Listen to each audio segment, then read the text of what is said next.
Programming में हमें datas के साथ डील करना पड़ता है। जब मैं आपको बोल रहा हूँ डाटास के साथ डील करना पड़ता है, उसका मतलब ये है कि हम लोग डाटास के ऊपर कैलकुलेशंस करते हैं। और डाटास के ऊपर कैलकुलेशंस दो तरह से हम लोग कर सकते हैं, एक है एरिथमेटिक, दूसरा है लॉजिक। बट ये एरिथमेटिक या लॉजिक के अलावा भी अगर कैलकुलेशंस करना हो तो प्रोग्रामिंग में हम लोग कैलकुलेशंस करें कैसे? प्रोग्रामिंग में कैलकुलेशंस करने के लिए हमें ऑपरेटर का इस्तेमाल करना होता है। ऑपरेटर क्या होता है? ऑपरेटर हम लोगों का मैथमेटिक्स सिंबल्स है, जो हम लोगों ने अपने जूनियर क्लासेस में हमने देखे हुए आए हैं। मतलब आप जब प्राइमरी सेक्शंस में थे ना 1 to 5, तभी आप लोगों ने ये सारा चीज़ क्लियर किया ऑपरेटर्स के ऊपर में।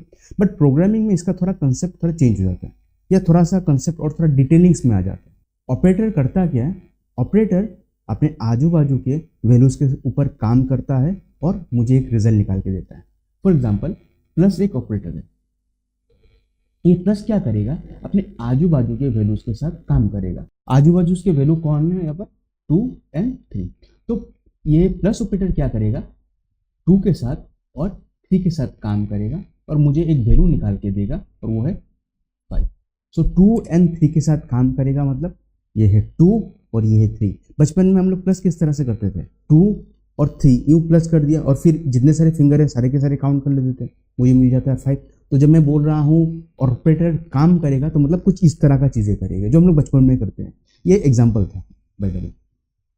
तो ऑपरेटर का मतलब क्या है? ऑपरेटर अपने आजू बाजू के वैल्यूज के साथ काम करेगा और मुझे एक रिजल्ट निकाल के देगा। जब भी हम लोग ऑपरेटर कंसेप्ट सीखते हैं, उसमें दो टर्म आ जाता है। पहला तो टर्म है ऑपरेंड, दूसरा टर्म है एक्सप्रेशन। ऑपरेंड मतलब क्या है? देखिए, ऑपरेटर जिसके साथ काम करेगा उसको हम लोग बोलते हैं ऑपरेंड। मान लीजिए हम लोगों ने लास्ट एग्जांपल क्या देखा था? 2 + 3। तो इसमें एक्चुअली क्या हुआ? प्लस ने 2 के साथ और 3 के साथ काम किया ना। प्लस ने 2 के एंड 3 के साथ काम किया, तो ये 2 and 3 हो गए ऑपरेटर। सॉरी, 2 and 3 क्या हो गए यहाँ पर? 2 and 3 हो गए यहाँ पर ऑपरेंड। तो ऑपरेंड एक की टर्म है। अच्छा, ऑपरेंड सिर्फ कांस्टेंट हो गए बोल के बात नहीं है, ऑपरेंड एक वेरिएबल भी हो सकता है।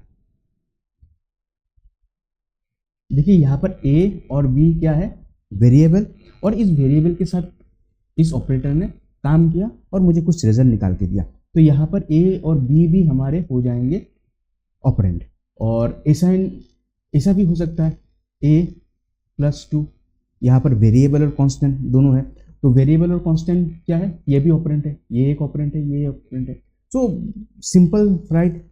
सो बिल्कुल सरलता से अगर मैं बोलने जाऊँ, ऑपरेंड क्या है? ऑपरेटर जिसके ऊपर काम करेगा वो हो जाता है ऑपरेंड। उसके बाद आते हैं एक्सप्रेशन। एक्सप्रेशन क्या होता है? जैसे कि यहाँ पर a + b + c + 1 × 2, कुछ इस तरह से जब भी होते हैं इसको हम लोग एक्सप्रेशन बोलते हैं।